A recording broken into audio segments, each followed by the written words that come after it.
सध्या देशभरात जेनजीची चर्चा फार मोठ्यावर होत आहे. अशातच जर बघितलं असेल तर सीजेबी आंदोलनानंतर वेगवेगळे वक्तव्य सुद्धा जे आहेत ते सामोरे यावे लागले आहेत.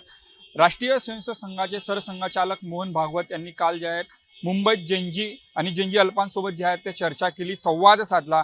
एकूणच जर बघितलं असेल तर नागपूर जे आहे ते राष्ट्रीय स्वयंसेवक संघाचे जे आहे हेडक्वार्टर या ठिकाणी आहे. मोहन भागवत यांचे केंद्र जे आहे ते नागपुरात आहे. त्यामुळे नागपुराच्या तरुणांना, नागपूरच्या जेनजींना, नागपूरच्या जेनजी अल्फांना काय वाटतं त्यांच्याशी आपण थेट जे आहे ते संवाद साधणार आहोत. काही जेनजी आहेत, वेगवेगळ्या फील्डमधनं सगळे विद्यार्थी आहेत. आंदोलनाबद्दल, देशातल्या समाजाबद्दल काय वाटते, सध्याच्या सुविधाबद्दल काय वाटतं, सगळ्यांवर जे आहेत ते चर्चा करणार आहेत. आपल्यासोबत लॉ मधला स्टुडंट आहे संकेत काय वाटतं, कारण की काल मोहन भागवत यांनी तरुणांशी संवाद साधला, अनेक विषयावर त्यांनी जे आहे ते पैलू टाकलं. त्यातलं महत्त्वाचे पैलू काय वाटतं आणि काय त्या आंदोलनाबद्दल थोडं काय वाटतं तुला? काल राष्ट्रीय स्वयंसेवक संघाचे सरसंघचालक डॉक्टर मोहन भागवत यांनी मुंबई इथे अल्फा आणि जेनजी या दोन्ही जनरेशनना एकत्रित येऊन जो मोठा मॉब आहे याच्यासमोर आपले विचार प्रस्तुत केले आणि त्याचं स्वरूप हे केवळ भाषणाचं नसून संवादाचं होतं. त्यामुळे ते ऐकून बरं वाटलं, कारण सरसंघचालक नेहमी भाषणाच्या शैलीत आपल्याला दिसतात, पण काल एक संवादाचं स्वरूप होतं आणि त्यांनी बऱ्याच विषयांना यामध्ये हाताळलेलं आहे. जसं जे काही आत्ता आंदोलनं झालीत, विद्यार्थ्यांची आंदोलनं झालीत, त्याबद्दल सुद्धा त्यांनी आपले परखड मत व्यक्त केलेलं आहे. जे आंदोलनकारी आहेत तर त्यांना बऱ्याच लोकांनी राष्ट्रद्रोही वगैरे असं संबोधित केलं, पण सरसंघचालकांनी म्हटलं आहे की जे आंदोलन करणारे आहेत ते आपलेच नागरिक आहेत, त्यामुळे त्यांना राष्ट्रद्रोही ठरवणं हे चुकीचं आहे. पण काही कारणांमुळे जे आंदोलन आहे त्याचं स्वरूप बदललं गेलं. आपण बघितलं असेल की काही दिवसापूर्वी दिल्ली पोलिसांनी पण हे क्लिअर केलंय की त्या आंदोलनामध्ये काही कुख्यात गुन्हेगार घुसले, त्यामुळे जे विद्यार्थ्यांचं आंदोलन आहे त्यांनी एक वेगळा टर्न घेतला. यासोबतच सरसंघचालकांनी LGBTQ याच्याबद्दल सुद्धा आपलं मत व्यक्त केलं. रिझर्वेशन सारख्या मुद्द्यावरती ते स्पष्ट बोलले, महिलांच्या सहभागाबद्दल बोलले. तर एकंदरीत आपण बाहेरच्या देशांमध्ये ज्या प्रकारे संवाद आपल्याला दिसला नाही, जसं नेपाळमध्ये म्हणा किंवा आजूबाजूला बांगलादेशमध्ये जे आंदोलन झाले, तर तो संवाद दिसला नाही, पण तो भारतात दिसतोय. या गोष्टीचं आपण कौतुक केलंच पाहिजे. नक्कीच आपल्यासोबत विद्यार्थिनी सुद्धा आहे. आंदोलन आपण जेवढून बघितलं असेल, कारण की सगळ्या माध्यमांवर, सगळ्या सोशल मीडियावर, रीलच्या दुनियेत बघितलं असेल. कुठल्या फील्डची तू विद्यार्थिनी आहे आणि काल मोहन भागवत यांनी बोललेल्या वक्त्याबद्दल तू काय समर्थन करशील, काय बोलशील या संदर्भात? मी अकाउंटंटची विद्यार्थिनी आहे आणि मला असं वाटतंय की भागवत सरांनी जे काही सांगितलं ते जनजे लोकांनी खरंच ऐकून त्यावर थोडं बघितलं पाहिजे की त्यांनी जे काही आपल्यासाठीच बोललेलं आहे, जेनजीला सपोर्ट केला आहे. आणि जे काही प्रोटेस्टमध्ये झालं, मला असं वाटते की स्टुडंटनी ज्यासाठी प्रोटेस्ट केलं होतं तो प्रोटेस्ट वेगळ्या वेने गेला आणि त्याच्यामध्ये भरपूर लोकांनी हात धुवून घेतला असं म्हणता येईल त्याच्यात. आणि मला वाटते भागवत सरांनी पण सांगितलं की प्रोटेस्ट करायला पाहिजे, आपल्या हक्कासाठी लढायलाही पाहिजे, पण संविधानामध्ये जे सांगितलं आहे त्या प्रकारे आपण प्रोटेस्ट केला पाहिजे, ना की खूप असं भांडून किंवा म्हणजे आता म्हणता येईल प्रोटेस्टमध्ये पाहिलंच आहे की खूप असं पोलिसांना मारहाण. ठीक आहे, जेनजी लोकांना पण त्या गोष्टीला सहन करावं लागलं, पण जर आपण शांतपणे तो प्रोटेस्ट केला असता तर ते शांतपणेच निपटला असता. माझं हेच मत आहे. तुला काय वाटते, तू कुठल्या फील्डचा विद्यार्थी आहे? काल मोहन भागवत यांनी बोलला आणि राष्ट्रीय स्वयंसेवक संघाच्या हेडक्वार्टर हे नागपूर आहे, त्यामुळे आता नागपूरचं लक्ष, अख्ख्या देशाचं लक्ष हे मोहन भागवत यांच्या जे आहे भाषणाकडे होतं. तुला काय वाटतं सगळ्याच्या? कल डॉक्टर मोहन भागवत जी ने एक जैन जी के सामने ही बैठ के काफ़ी सारे उसके क्वेश्चनों को फेस किया है और काफ़ी अच्छी तरीके से फेस किया है. और उन्होंने जो बोला है कि जो यहाँ पे मुद्दे उठाते हैं, आजकल के जो जैन जी है वो किसी से डरते नहीं है, वो अपने जो भी उनको जो तकलीफ़ होती है उसके लिए खड़े हो जाते हैं. पर हमारा बोलना यही है कि अगर आप जो कुछ भी कर रहे हो, कहीं आंदोलन हो रहा है, आज झारखंड में भी आंदोलन हो रहा है, पंजाब में भी आंदोलन हो रहा है, तो वहाँ पर आप देख रहे हो कि वहाँ सोशल मीडिया पे इस प्रकार की वीडियो नहीं आ रही है जिस प्रकार की हमारे जो दिल्ली में आंदोलन हुए, जो काफ़ी सारे दंगे में बदल गए थे, तो उस तरीके की यहाँ वीडियो नहीं आ रही है. कानून का उल्लंघन नहीं हो रहा है, और यहाँ भी वही करना चाहिए था उन्होंने। यहाँ मगर कानून का उल्लंघन किए कई लोगों ने वहाँ पे। और हमारा बोलना यही है कि कानून के दायरे में रह के काम करना चाहिए सब लोगों ने। तुला काय वाटते, कुठल्या फील्डची विद्यार्थ्यांनी या आंदोलनादरम्यान काही घटना सुद्धा वेगळ्या मार्गाने गेल्या, मात्र आपण जर बघितलं असेल जेनजींना सपोर्ट सुद्धा खूप मिळालं, इन्स्टावर असेल, त्यासोबत सोशल माध्यमावर जे आहे ते जेनजींची चर्चा फार मोठी होऊ लागली आहे या संपूर्ण आंदोलनादरम्यान. आणि कालच्या मोहन भागवत यांच्या भाषण एकूणच काय सांगशील? मी इंजिनिअरिंगची विद्यार्थी आहे आणि माझं मत सगळ्यात पहिले तर प्रोटेस्टवर हे आहे की डेमोक्रेसी आहे, फ्रीडम आहे आपल्याला, आपण प्रोटेस्ट केलाच पाहिजे की जर आपल्याला काही नाही पटत आहे तर ऑब्व्हियसली क्वेश्चन करणं हा आपला अधिकार आहे, पण क्वेश्चन करण्याचा पण एक तरीका असला पाहिजे. म्हणजे असं नाही की तुम्ही प्रोटेस्ट करत आहे, जसं आता फॉर एक्झाम्पल प्रोटेस्टमध्ये त्यांनी गाड्या फोडल्या, जे एक आपलं म्हणजे जे लोकांची जे हे आहे त्यांना गाड्या फोडताड करणं, हे तुम्ही तुमच्या लोकांचंच नुकसान करत आहे.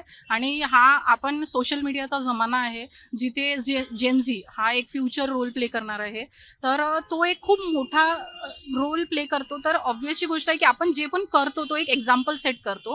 तर मला असं वाटते की जर आपण प्रोटेस्ट एका दायऱ्यामध्ये केलं तर आपण एक, आणि त्या थ्रू जर आपल्याला त्याचा म्हणजे त्यांनी जर त्याच्यावर तुमचा स्वीकार केला तर मला असं वाटतं की तुम्ही एक गुड एक्झाम्पल सेट करत आहे रादर दॅन की अशा वेमध्ये प्रोटेस्ट करून तुम्ही बॅड इन्फ्लुएन्स देत आहे लोकांना.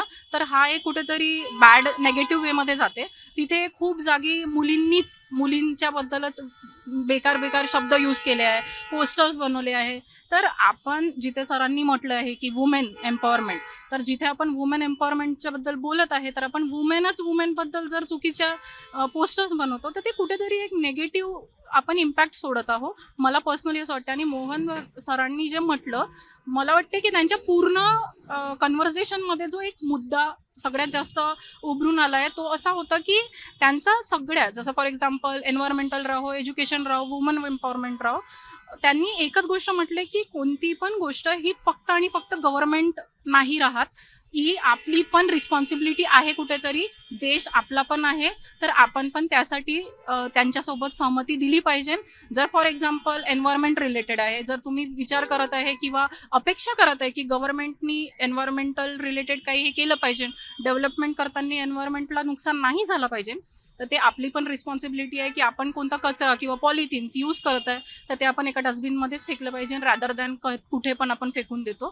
तर या सगळ्या गोष्टी जर आपण या वेमध्ये बघितलं तर, आणि जर एकजूट होऊन काम केलं की जसं गव्हर्नमेंट काम करत आहे इन द सेम मॅनर जर आपण पण काही सपोर्ट केलं, तर मला असं वाटतं की ह्या कॉन्फ्लिक्टचा नेसेसिटी नाही राहणार. आपण एक चांगला डेव्हलप्ड कंट्री करू शकतो समोर चालून. शिक्षा प्रणालीबद्दल तुला काय वाटतं? देशातली शिक्षा प्रणाली, धर्मेंद्र प्रधाननी राजीनामा अगोदरच द्यायला पाहिजे होता असं तुला वाटतंय? आणि आंदोलनाबद्दल काय अभिजित दिपक्यांची भूमिका जी होती ती स्पष्ट होती, कारण की झारखंडमध्ये जे आहे ते आंदोलन सुरू आहे, त्या आंदोलनाबद्दल सुद्धा जे अभिजित दिपकांना जे आहे ते समाज माध्यमातून राजकीय नेत्यांकडनं विचारणा केली जात आहे. कसं बघते संपूर्ण याच्यात? पहली बात तो मैं ये कहना चाहूँगा, जो मोहन भागवत सर है, डॉक्टर मोहन भागवत सर है, आज के इस देश में ऐसी चीज़ है कि कोई अगर किसी से सवाल करता है तो उसका जवाब देने के लोग 100 बार सोचते हैं. उन्होंने जेनजिस के सामने जाकर उनके सारे सवालों का जवाब दिया. ये उनकी हिम्मत भी कह सकते हैं. और पहली बात उन्होंने कहा था कि पहले के ज़माने में ऐसा चलता था कि जब लोग बोलते थे, किसी ने कहा कि चलो ये तुम्हें करना है, तो हमारे बड़े बुजुर्गों ने कहा हम करते थे. लेकिन आजकल कुछ जेनजी, जो आजकल का यूथ है, वो सवाल करता है क्यों करके, और अगर उस क्यों का अगर हम जवाब नहीं देंगे तो ये हमारी ही गलती हुई, क्योंकि हम जब उन्हें बताएंगे तभी वो पता चलेगा ना. और आप अभिजीत दिपकी की बात कर रहे हो कि उन्होंने, देखिए ऐसा होता है ना कि जब बारिश होती है ना तो क्या बोलते, खुशी में तो जो कछुआ होता है ना वो भी अपना सर बाहर निकाल ही लेता है ना, और जब मुसीबत आती है तो भाग जाता ही है. तो इसमें यूथ ऐसा है कि जब मुसीबत आती है ना तो कैसे, उसके लिए एक बोलते हैं ना, एक मोटिवेशन की जरूरत होती है, एक लिंक की जरूरत होती है. तो अभिजीत दिपकी वो एक लिंक थी, वो कड़ी थी जो खड़ा हुआ, उसके पीछे जो जितने भी जेनजीस आए, क्यों, क्योंकि उनके साथ में रॉन्ग हुआ है इसलिए है. और संविधान, हमारा जो भारत है लोकतांत्रिक देश है, यहाँ पर आप प्रोटेस्ट कर सकते हो, लेकिन संविधान के और कानून के मर्यादा में रहते हुए कर सकते हो. आप अगर पीसफुली प्रोटेस्ट करते हो तो वो आपको बिल्कुल रोका नहीं जाएगा, वो आपका अधिकार है, वो आपका हक है, वो आपका फंडामेंटल राइट है. बट अब अगर आप बस तोड़ने लगे, ऐसा लगे, ये पीसफुल प्रोटेस्ट कहा जाता है. और पहली बात, मोहन भागवत सर ने ये भी कहा कि बोलते बातों से चर्चा करके इसका हल निकालना चाहिए, तोड़ फोड़ करके या ऐसे.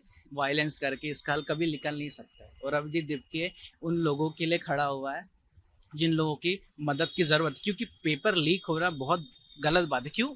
ये एम्स है और क्या बोलते हैं नीट है। नीट में क्या है, अगर आपका इलाज आप किसी हॉस्पिटल में कराने जाते हो, अगर वो ऐसी फर्जी डॉक्टर निकला, उसने आपका ट्रीटमेंट कर दिया और आप मर के कल चल के क्या करेंगे?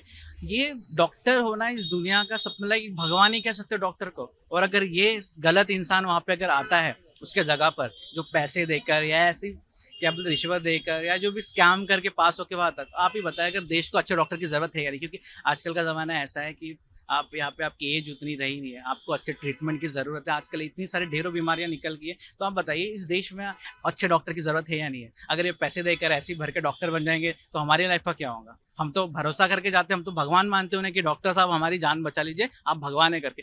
और वो ऐसे ही रट पट के निकल गया। और जो बेचारे जिनको रियली नीड है, समझो ठीक है पैसे वाला इंसान डॉक्टर बन सकता है, गरीब क्या करेगा? गरीब कहाँ जाएगा बेचारा? वो तो अपनी मेहनत से ईमानदारी से पढ़ाई कर कर पास होता है ना। और ऐसे पेपर लीक होंगे तो फिर कैसा होगा? धर्मेंद्र प्रधान का इस्तीफा सही है गलत है ये तो मुझे नहीं पता, लेकिन मैं एक चीज़ कहूँगा, 19 में जब ओडिशा में क्या बोलते फिर से ये आंदोलन हुआ था, वहाँ पर धर्मेंद्र प्रधान ही थे, उन्होंने लाठियाँ खाई थी, अपना मुंह तोड़वाया था, हाथ पे तोड़वाए थे, तब वही इंसान। और उन्होंने ऐसा नहीं कि गलत किया, सिर्फ उनकी गलती ये है कि उन्होंने इस चीज़ पर ध्यान नहीं दिया। अगर वो देते ना, आज जेंजिस का इतना नुकसान नहीं होता है। और अगर नुकसान हुआ है तो भरपाई तो करनी पड़ेगी, तो इस्तीफा तो उनको देना ही पड़ेगा। किया है उन्होंने। नक्कीच आपण जर बघितलं असेल तर वेगवेगळ्या क्षेत्रातील संपूर्ण विद्यार्थी आहेत. आपले परखड मत ज्यांनी ते आहे ते समाजापुढे एका अर्थानं समाजात काय चाललंय, शिक्षण प्रणालीत काय चाललं आणि आंदोलनाबद्दल काय भूमिका आहे, भूमिका ज्यांनी आज स्पष्ट केली. मोहन भागवत यांनी कालचे जे भाषण, जे संवाद आहे एका अर्थानं जिंजींसोबत साधलं होतं. आजच्या जिंजींबद्दल जे एका अर्थानं त्यांच्या परखड मत त्यांनी जे ते जय महाराष्ट्राशी बोलताना जे आहे ते व्यक्त केलेलं आहे. कॅमेरामॅन मंगेश मोहितेसह तेजस मोतुरी, जय महाराष्ट्र न्यूज, नागपूर.